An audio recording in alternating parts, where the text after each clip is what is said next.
સુરેન્દ્રનગર જિલ્લાના દસાડા તાલુકામાં કોંગ્રેસના બનાસકાંઠાના સાંસદ ગેનીબેન ઠાકોર છે તે સભા કરવા માટે પહોંચ્યા હતા, જેમાં તેમણે ભારતીય જનતા પાર્ટી ઉપર આકરા પ્રહાર કરવાની શરૂઆત કરી। તેમણે મહિલા સંશોધન જે બિલ મહિલા અનામત માટેનું રદ થયું ને જે ચૂંટણીનો પ્રચારમાં માત્ર વોટ કબજે કરવા માટે એક ષડયંત્ર હોય તેવા આક્ષેપો તેમણે લગાવ્યા અને શું પ્રહાર કર્યા વિગતે વાત કરીએ। વૈષ્ણવજન તો તેને કહીએ જે પીડ પરાઈ જાનાને રે। નમસ્કાર દર્શક મિત્રો, નવજીવન ન્યૂઝમાં આપનું સ્વાગત છે। હું છું ફૈઝાન। બનાસકાંઠાના સાંસદ ગેનીબેન ઠાકોર ફરી એકવાર આકરા પાણીએ જોવા મળ્યા છે। સુરેન્દ્રનગરના દસાડામાં તેઓ પહોંચ્યા હતા, જ્યાં તેમણે કોંગ્રેસ ઉમેદવારના સમર્થનમાં સભા કરી હતી। આ સભા દરમિયાન તેમણે ભારતીય જનતા પાર્ટી પર આકરા પ્રહાર કર્યા। જે નેતાઓ જાહેર મંચ પરથી આક્રમક ભાષણ કરતા હતા, સત્તા સામે બોલતા હતા, પડકારતા હતા અને તેઓ હવે સત્તા પક્ષમાં જઈને બેસી ગયા તેવા નેતાઓ પર તેમણે કટાક્ષ કર્યા ને કહ્યું કે મોટે મોટે આવાજથી બોલનારા લોકો હવે ભાજપના ગોડાઉનમાં પુરાઈ ગયા છે, બકરી બની ગયા છે। સાથે જ તેમણે કહ્યું કે રહી વાત ડરાવવાની, તો જે રીતે થોડાક સમય પહેલાં કોંગ્રેસના ઉમેદવારોને ધાકધમકી આપી હોય, કેટલી જગ્યાએ પોલીસે બેસાડી લીધા તેવા આક્ષેપો સામે આવ્યા। જેમાં બોલવા ઊભા થાય તો ટીકા કે ટિપ્પણી કરવી તો કોના સામે કરવી? આમાં આપણા વાળા જ ત્યાં બેઠા છે, એના સામે કહીને શું કહેવું એમ ને? આ એક વ્યક્તિગત સ્વાર્થ માટે કરીને જ્યારે વિશ્વાસઘાત મતદારો લોકો અને પાર્ટી સાથે થતો હોય તો એ લાંબા ગાળે ન ચાલે।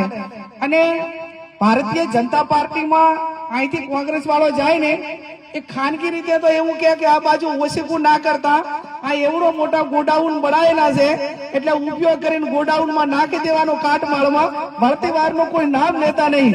અને કોંગ્રેસમાં સ્ટેજ ઉપર આમ તમે જુઓ તો બહુ મોટા મોટા અવાજથી ભાષણ કરતા હોય, મોટી મોટી વાતો કરતા હોય અને ભાજપનો પટ્ટો બાંધ્યો નથી કે તમારે આમ બકરી આમ દોરી અને ગોડાઉનમાં મેલી દે।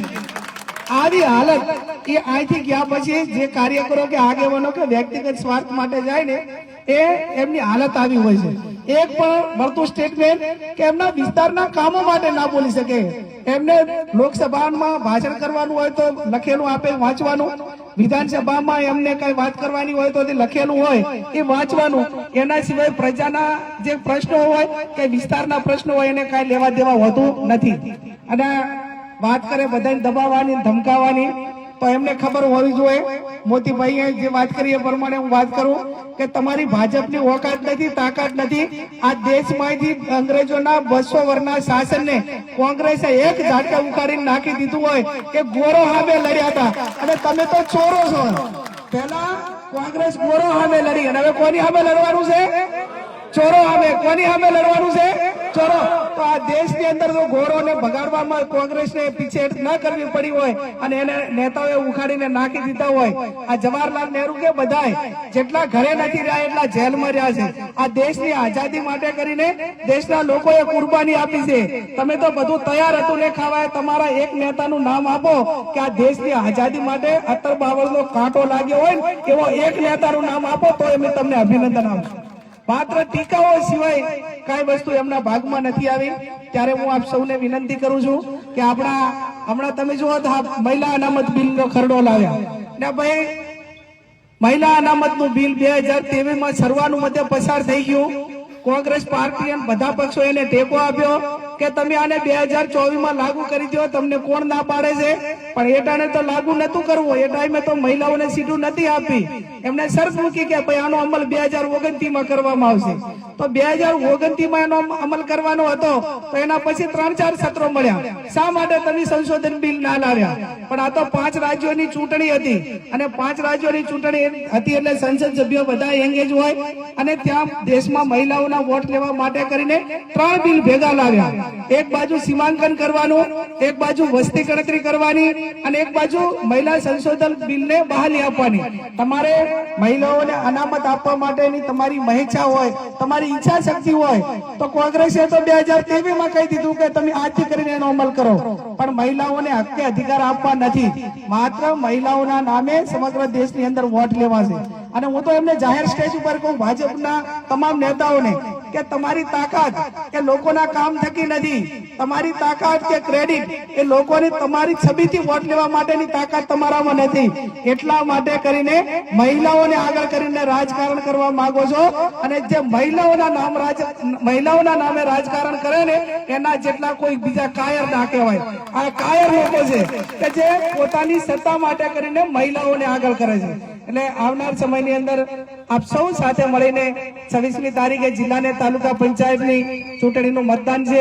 આપણા ઉમેદવારો જે મહિલાઓને અધિકાર એ જિલ્લાને તાલુકા પંચાયતમાં એ રાજીવ ગાંધીની સરકારે આપ્યા, કોંગ્રેસની સરકારે આપ્યા.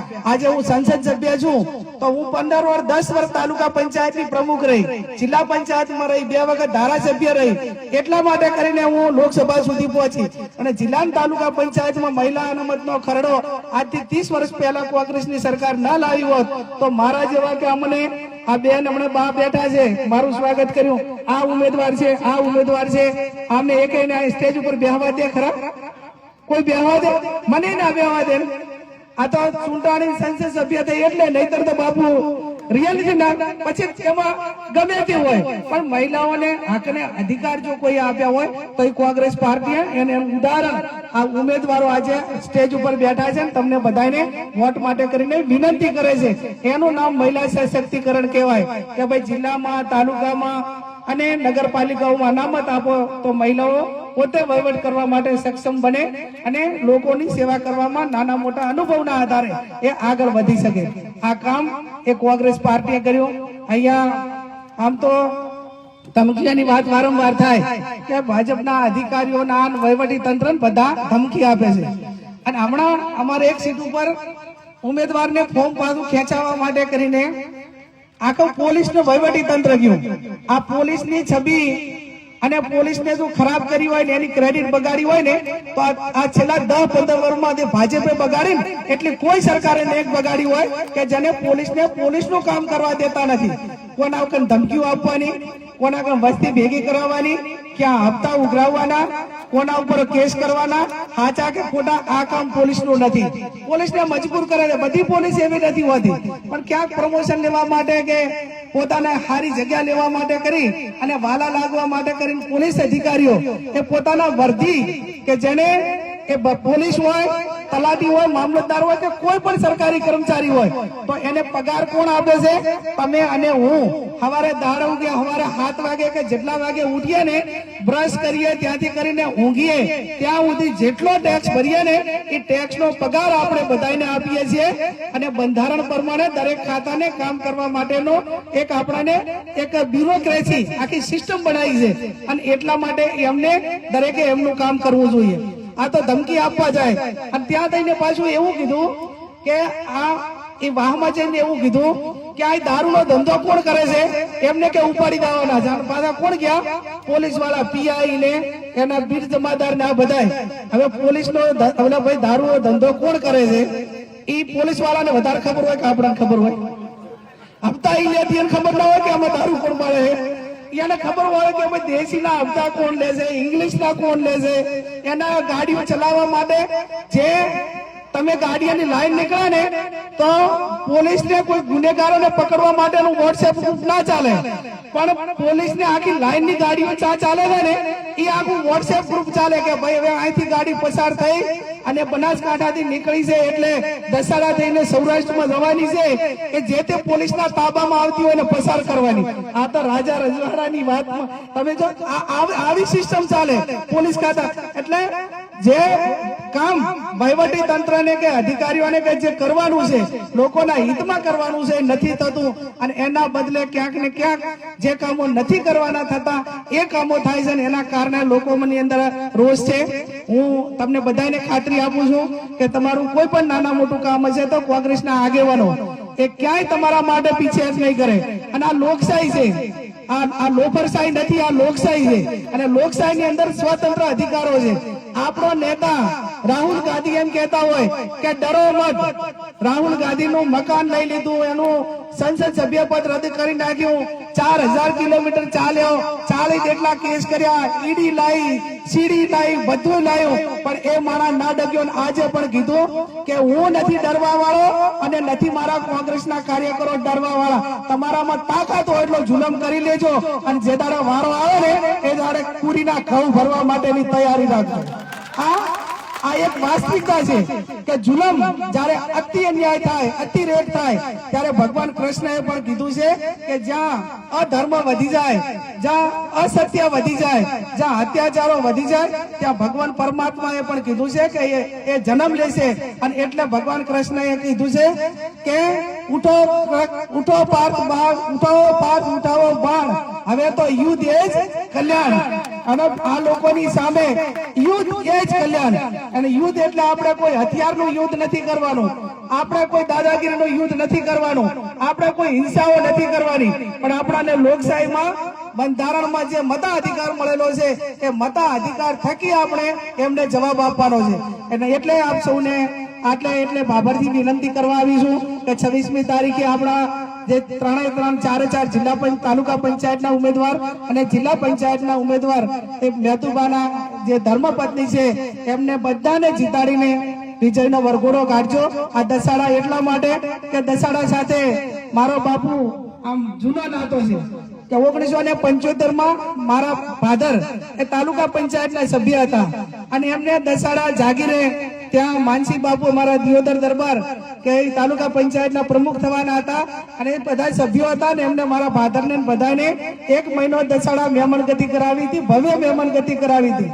અને આજે પણ અમારા વડવાઓ વાત કરે છે કે એ ભૂમિ છે કે જ્યાં મહેમાનો માટે કરીને માંડ હોય, લોકશાહીની એક પ્રણાલિકા હોય અને એક જાગીરદાર તરીકે શોભે એવું વિસ્તારમાં નેતૃત્વ હોય, એ નેતૃત્વ થકી જ્યારે અમને પ્રેરણા મળી હોય ત્યારે એ પ્રેરણાને આગળ વધારવા માટેના પ્રયત્નો કરીશું. અને આ દસાડાની ભૂમિનું અમારા ઉપર ઋણ છે, એ ઋણ ઉતારવા માટેના પણ પૂરેપૂરા પ્રયત્નો કરીશું. આ બધા ઉમેદવારોને જંગી બહુમતીથી જીતાડો એ શબ્દ સાથે આપ સૌનો ખૂબ ખૂબ હૃદયપૂર્વક આભાર. આપણે સાંભળ્યા હતા સાંસદ જ્ઞાનીબેન ઠાકોરનો આક્રમક અંદાજ. તેઓ મહિલા અનામત બિલમાં જે રીતે ભારતીય જનતા પાર્ટીએ પ્રચારનો મુદ્દો બનાવ્યો છે અને કહ્યું છે કે વિપક્ષ દ્વારા આ બિલના સમર્થનમાં મત ન આપીને મહિલાઓનું અપમાન કર્યું છે, ત્યારે જ્ઞાનીબેન ઠાકોરે પણ એ મામલે વળતો પ્રહાર કર્યો છે અને કહ્યું છે કે મહિલાઓનું અપમાન કોણ કરી રહ્યું છે એ દેશના લોકો જાણી રહ્યા છે. દર્શક મિત્રો, આવા જ નવા વિડીયો સાથે આપણે માહિતગાર કરતા રહીશું, એટલે નવજીવન ન્યૂઝ જોતા રહો.